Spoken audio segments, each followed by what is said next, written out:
There's different guys that you see them kind of pull themselves into the front a little bit. Like Fabolous, like different guys, like, cause these are mixtape guys originally. You hear them on the clue tape or you hear them on the joint and then start to emerge, pull out into the front because they're outworking their peers. Do it one time, they gon' think it's love. Gotta hit them with the repeat. Do it 2 times, they gon' still doubt. Hey, now I got a 3-peat. Gotta flood the streets till they knee deep. Gotta stay woke, can't be sleep.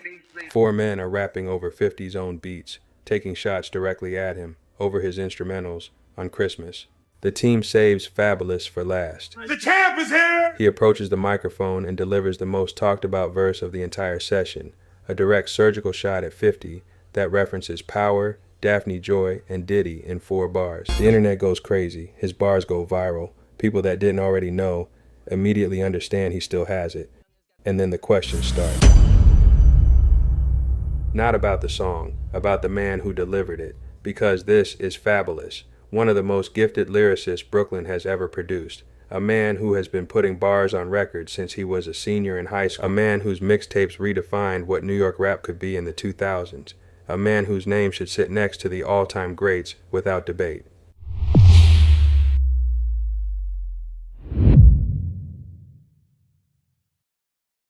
How does the most talented rapper in his class end up here? The answer starts in Brooklyn, and it runs through a surveillance camera in Englewood, New Jersey. A voice keep telling me be cool. Don't give him more than 2 lines. Niggas is not your equal. I know they gon' come after you, but niggas is not your sequel. I told them I already know that. Hold that, hold that, hold that, hold that.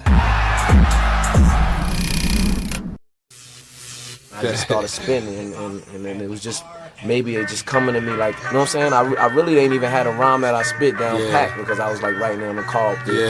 As I just started getting it just started coming, you know what I'm saying? John David Jackson is born in Brooklyn on November 18th, 1977, Bed-Stuy. He goes to the High School of Art and Design in Manhattan. He is not a dropout. He is not a cautionary tale at the beginning. Jim, I am tight about the GED. I got kicked out of school for being absent. So you was bad. I tried to be slick, but I guess this is what happens from trying to be slick. So our principal put like this, you can't be absent more than 1 day a week. So he says you can't be absent more than 1 day a week. If you absent 2 days, it's gotta be some emergency or something, or you know what I mean? So at the time, my brother's pops died. And they had to go to Ohio to get his whole funeral arrangement and all that. So I'm home. So now that my mom's and my brother, I was like, yo, I'm gonna chill for 2 days, cause, you know what I mean? It was like Thursday, Friday.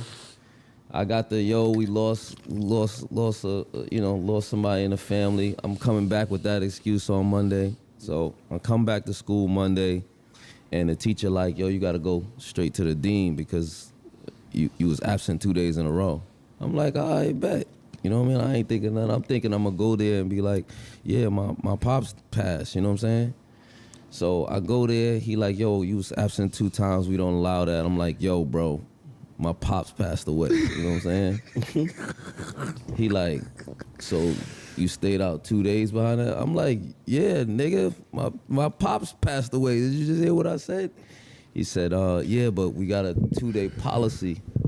I said, nigga, my pops passed away.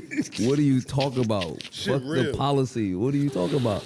He said, you could have took a day off, but 2, it was a little much. Wow. I didn't even think this nigga was serious. I thought he was joking with me. The nigga was dead ass and was like, yo, you're not gonna be able to go to school here no more. I said, nah, you bugging. What? I swear to God, that nigga said, I went home, I'm thinking, nah, this nigga is a joke. I came back to school like 2 days later, like I'm like, yo, let me go in there and holler at him. He probably just, you know what I mean? That nigga said, what are you doing here? Oh. I said, what? You don't go here anymore. I'm like, nah. I tried to go to my class. She's talking about my shit ain't in it. I really was that shit threw me off so crazy. I think his name was Mr.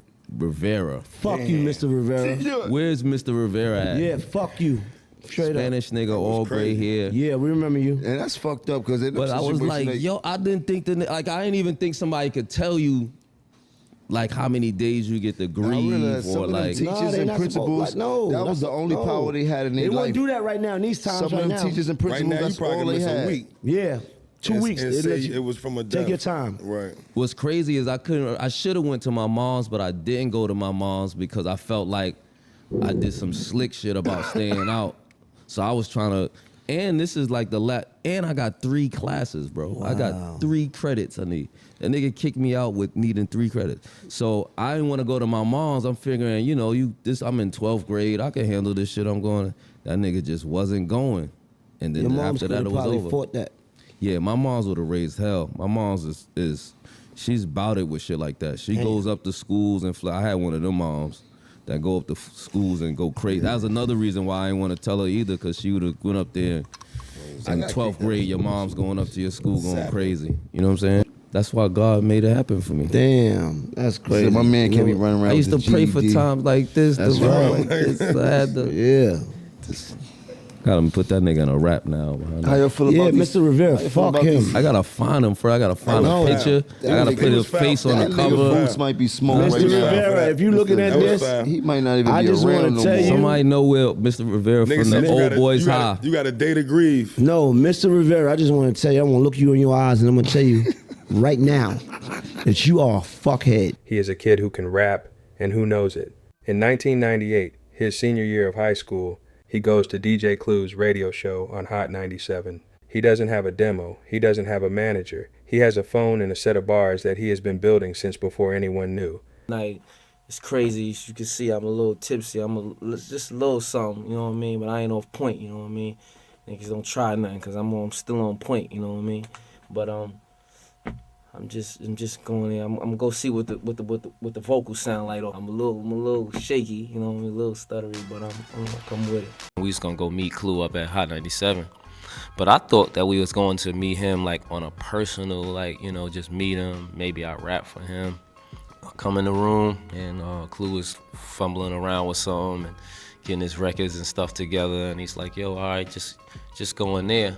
So I go in. There ended up being the Hot 97 studio room. And I go in there and Noriega's in there. And, I knew Noriega at the time because Noriega was one of like the hottest dudes in New York City at the time. After he did his commercial break drop, he came in there and was like, yo, we gonna come back from commercial and then we just gonna, start spitting and stuff from there. So I'm just like, whoa. I had a little rap that I was putting together that day, but I didn't have it super down packed. I almost was kind of like leery about trying it out there. Like I was thinking like maybe I should just go with something that I know back and forth, no problem. But I said, it's too dope. Let me just try it. So when we came back on the break, he was like, yo, I got my boy Fabolous Sport here and Noriega. We're going to get into the freestyle. So I was like, all right. And, he threw the beat on. I rap. Low bros hate to see me racing the Porsche. And I steal y'all hoes. That's why y'all bass when I floss. In case y'all was lost, I'm the face in the sauce. Long Cuban, white ice placed in the cross. A little risky of me because I really didn't know it by heart. Like I really just wrote it kind of like on my way up there, you know what I'm saying? And Nori came right in after me, so it kind of not even looked like I messed up or anything. Let me know who reppin', who catch it at once like Stephen Marbury, who in the club without a weapon, shoot at your feet, make you do the puff dance to perfection, in your session, throw out a lesson. Now I said, all right, I got that one out the way. I felt like I needed one more to just, like put it down and really, really say that I was here, you know what I'm saying? That other one was so quick, it was in and out. So right after Nori finished his rap, I came right back in again, you know what I'm saying? And this time it was one that I knew back and forth, like I could swag it out and say it however I wanted to, like I could say this one in my sleep. Every week I'm in a different S, smoking a spliff of cess, Bokey Cool's with the vest, Cop Smith and West, nigga rip a fest, he'll be at peace with the rest, total weapons, still be stepping with finesse, it's the Fabolous. In September 2001, his debut album drops, Ghetto Fabolous. It releases on September 11th. Good morning, America. I'm Charles Gibson. I'm Diane Sawyer, and it's Tuesday, September 11th, 2001. It is lunchtime in London, 5 a.m. in Los Angeles, and 8 a.m. here in New York, live from the CNN Financial News headquarters. It is beautiful outside, perfect September day with lots of sunshine. Oh, would you look at Washington, huh? I'm going outside today. Other than that, it's kind of quiet around the country. We like quiet. It's quiet. It's too quiet. Number 2. Yeah. This just in, you were looking at obviously a very disturbing live shot there. That is the World Trade Center. Despite launching on the worst day in New York City's modern history, the album enters the top 200 at number 4 and eventually goes platinum. Brooklyn had a new voice, and it wasn't what anyone expected. Smoother than the era demanded, melodic, lyrical. At a time when New York rap was moving in a different direction, Fabolous carved out his own lane with polished delivery and effortless punchlines. By 2003, he made it all sound like money. What's up, man? I'm here. Support my niggas, the Dipset, you know what I mean? Cameron, Jim Jones, you know what I mean? I'm doing something for they joint. They got this new liquor coming, Scissor. I just been sipping it all night. It's crazy. As you can see, I'm a little tipsy. Just a little something, you know what I mean? But I ain't off point, you know what I mean? Niggas don't try nothing, because I'm still on point, you know what I mean? Street Dreams, 2003. Platinum, 2 top 5 Hot 100 singles. Can't Let You Go and Into You. New York radio on repeat. Every club in every borough playing Fabolous, while Dipset owns the other half of the city. But here's where the real story begins. Because what Fabolous does on mixtapes between 2003 and 2014 is arguably the most sustained run of pure lyricism in New York hip-hop history, from the Cold Summer series to Loso's Way. The album, baby. Loso's Way right there. Yes, sir. Get money, huh? Yeah, let's get money, my nigga. Get this money, baby. He's not just a rapper who rhymes, he builds, layering metaphors, stacking punchlines, and placing them right on the last syllable so they hit, then hang in the air for a second before the reaction comes. Haters wanna see greats fall, Humpty Dumpty 'em, but I don't play with none of them snakes, that's low pumping them. Niggas bite the hand that feed them, how I trumpet them. I ain't stepping on niggas' toes, I'm stomping them. Asshole, I don't like you, I don't bump with them. Trash holes don't get recycled, I'm just dumping them. I feel like I'm Lennox and Belly, who wanna run with them? The debate about Fabolous being one of the top 5 lyricists of his era is not a debate. It is a fact that only people who do not pay attention would dispute. But the mainstream never fully gives him a crown, and nobody can fully explain why. I'm more motivated by when, you know, if I receive the flowers or when people see me and recognize what you accomplished. You know what I'm saying? Credit is great, but some places don't take credit. Flowers is great, flowers die. So you gotta keep going based on without people giving you anything. You know what I'm saying? So that's how I keep going. It's just when I get them, great. You know what I'm saying? I'm gonna put the flowers in the vase, but eventually you're gonna look over them, it's just gonna be tilted over. These real flowers. So I keep watering them. For 20 years, the conversation around Fabolous follows the same loop. He drops something extraordinary. People say it is his time. The mainstream does not follow. He goes quiet. He comes back with something that reminds everyone what he is. The cycle repeats. It was like I'm in my living room, you know what I'm saying? So Brooklyn is just coming out there and just seeing, you know, I see some of my friends in the crowd, you know what I'm saying? So it's a good feeling, man. It's always good to return where you're from and be able to perform for them and get that love, you know, that hometown love. Started a lecture. That's right. I went over to Atlantic. And then I came over to Def Jam. So, when I came over to Def Jam, I already knew its history and the legacy behind it.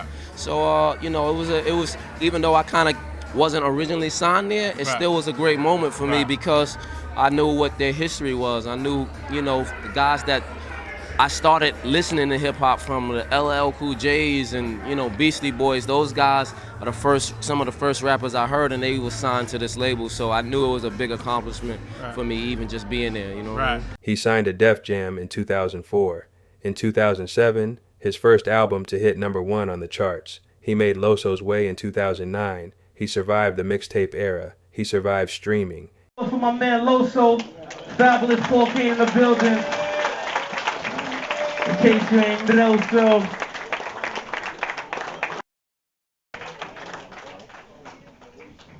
What's up, y'all? Hope y'all enjoy the joints, everything we putting together.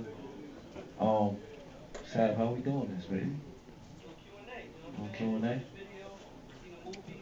What's up, Green? What's up, sir? Leaking that album? Lullaby. As you see, the game is kind of moved and shifted towards the South. So it's really hard for like a New York artist to come out and really stick to their delivery and what they do, because the rest of the country is on a whole nother page. But you have to be able to find that balance where you could make music for them and still do what you do as well. You know what I'm saying? I like diversity. I like different joint. You know what I mean? I don't like everybody to sound the same. That's one thing hip hop came from it back in the days. Well, in the 90s, it had a lot of diversity, and then now you see like something works, sort of like auto-tune, and everybody runs to, you know what I'm saying, the trend, so they could try to be as successful as the last person that did it. So those guys that you just said, you know, they all got kind of like a different style. There's glimpses of other artists in their style a little bit, but I think they bring their own originality to it too. I mean, I just wanted to keep it more simple than you know, like a lot of, at that point in my career, like that name wasn't even really sketched in stone for me. Like it was people just calling me my nickname that I had in the hood, and another name that people thought my name was. So I just dropped it just to keep it simple, really, man. But by 2014, the conversation is the same as it was in 2004. Brilliant, underrated, criminally undercelebrated. People on the inside say the same things in private. The business side never clicked the way the creative side did. The label relationships never fully aligned. The momentum would build, and then something, always something, would interrupt it. I think like at this point, like I don't care enough. Like I don't care what niggas is doing enough to, like if niggas go goofy, like you know how you say you see somebody and they used to be solid. If they go goofy, they just went goofy. No, but and that's how they story ended. Ain't you no gotta energy let people for that. live. 100%. No, but let them live goofily ever after. What? In 2018, the thing that always interrupted him is no longer a business problem. It's a legal one, and it's on camera.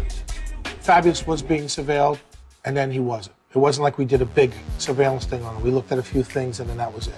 Such as people he hung with, certain locations he frequented, any other people that had different crimes that affiliated themselves with him. Certain things was going, like, you know, police were following us around and stuff like that. Well, Fabolous is facing up to 10 years in prison. That's one count of third-degree aggravated assault. Has Fab released a statement yet? Is he denying any of these claims? The only thing he did was on Snapchat, he said sometimes it is best to just be quiet and let God show people. Well, when he goes to court, it's going to be interesting what God shows people, because I'm sure if there is evidence, all this evidence will be presented. So if he is indeed guilty of this allegation, he should just come clean now. Right, if Emily has those text messages. Exactly. They definitely going to have pictures. Exactly. The footage is already everywhere by the time Fabolous turns himself in. The video has gone public. It shows Fabolous outside the home he shares with his girlfriend in Englewood, New Jersey. He is holding a pair of scissors. He's in a rage. He's threatening the woman's father, who has come to remove 2 handguns from the house at his daughter's request. His girlfriend Emily has been with Fabolous since 2002. 16 years. She is the mother of his children. She is known to the public from love and hip-hop. She has stood by him through every career downturn, every period of quiet, every moment when the music did not land the way it should have. On March 7th, 2018, she calls her father and asks him to come to the house and remove Fabolous's guns. She is afraid of what he will do. Fabolous reportedly saw on Instagram that Emily was in Los Angeles while he was there too. On the flight back to New Jersey, he allegedly sent her threatening texts. At the house, the situation escalated. When he realized the guns were gone, he allegedly told Emily, her father, and her brother that he had a bullet for each of them. The confrontation outside, captured on surveillance video, showed what happened next. He's charged with aggravated assault and making threats. He turns himself in. Fabolous was arrested Wednesday night after he allegedly assaulted the mother of his children, Emily B. Damn. They're saying sources connected to the couple tell us that Fab turned himself into the police in Jersey, where him and Emily live. She said that Emily first contacted the police, telling them that Fabolous had hit her. So Fab turned himself in with his attorney. He did not spend a time in jail, but he was cited for alleged incident, given a ticket for his court appearance. Now, how does this work? They have 2 children together, 2 and 10. Story's developing. Ugh. Like if they got into like a pushing match argument, does that count? Or is this worse than that? Well, if she or if the call is made, you got to go handle it. Because I've been told that. Because you never know. Right. So like, let's say he pushed her, she made the call, feeling scared. It wasn't like he punched her or did anything like that. There's no details on exactly what happened, so we don't know. In October 2018, a grand jury indicts him on 4 felony charges. He doesn't go to prison. In early 2019, Fabolous strikes a plea deal. Pre-trial intervention program, no jail time, monthly check-ins with the court. If he stays out of trouble for 12 months, the charges are dismissed. Emily doesn't leave. Her father doesn't pursue civil action. By the time the deal is announced, they are already back together. By 2020, she is pregnant with their daughter. The industry watches all of this happen and does not fully know what to do with it. What's going on? This is Danielle Cannon with another Hip Hop Wired exclusive. I'm here with Emily B. How are you today, Emily? I'm great. Good. Now, for everyone who doesn't know, how did you get involved with Love and Hip Hop? Love and Hip Hop was brought to me by a friend of mine named Misa Hilton. She was originally on the cast of 4. It was her, Olivia, Chrissy, and Misa. And she approached me about doing it. And she asked me to take a meeting with Mona Scott. And I look up to Misa because she's also a stylist. And of course, she was connected through hip hop through the father of her child. And she continued on. And she's been very successful. So I went in and I took the meeting. And it was now that you've done the show, what does Fab think about all this? Is he happy for you? Is he excited? No comment. No comment. Okay. After doing, it's he's very private. Okay. So, going in, I didn't know that so much would be talked about him, and it's a reality show so they want to pick you for drama, and they try to pick me for everything they knew that was bothering me, and they got me. The internet never fully lets it go, and Fabolous, who has spent 20 years building a reputation for being the smoothest, sharpest lyricist in the room, now carries a different story alongside every verse he has ever recorded. The young boys laying up in Key Biscayne. The industry watches all of this happen and does not fully know what to do with it. The internet eventually begins to move past it, and Fabolous, who has spent 20 years building a reputation for being the smoothest, sharpest lyricist in the room, still somehow carries a different story alongside every verse he has ever recorded. I said life is but a dream, ain't always what it seems. Meanwhile, get your cake, red velvet buttercream. Raise your glass, now let's toast the one we didn't have. Hustle plus muscle equals success, I did the math. I see haters in passing, yeah, they round. I be on the way up, they be on their way down. And on Christmas Day 2025, the team goes into the booth and raps over 50 Cent's own beats. They call it Squatters' Rights. 50 brutally responds the way he always does. He goes online. He posts an alleged voicemail from the owner of the building where Let's Rap About It films their podcast. The team, he says, owes $250,000 in unpaid rent. He calls them squatters. He calls them bums trying to win Best Dressed Award while they cannot pay their bills. However, the real story is that Fab reconnected with a legendary friend to build something much bigger than a podcast. Inspired by his days at Art and Design High School, they're creating a space where creators and entrepreneurs can connect, collaborate, and grow. I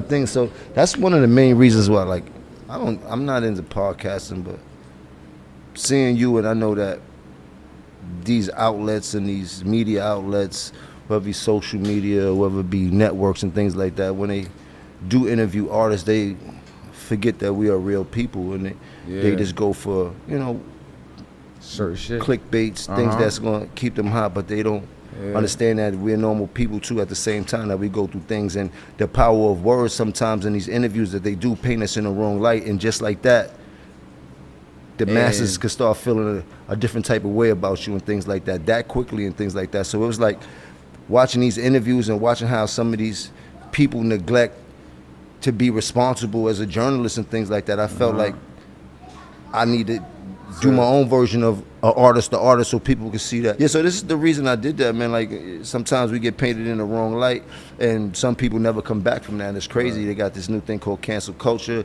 Everybody started doing shit that they don't usually do, and now everybody started hating on you. Same people that just was loving you and showing you love yesterday. Nah, coming up, and things like that. You was trying to prove yourself for sure. You know what I'm saying? When I was first coming in the game, and I was coming in the game in a different time than it is now. I think people are now more supportive, more appreciative, more, you know, like I remember coming in a time where you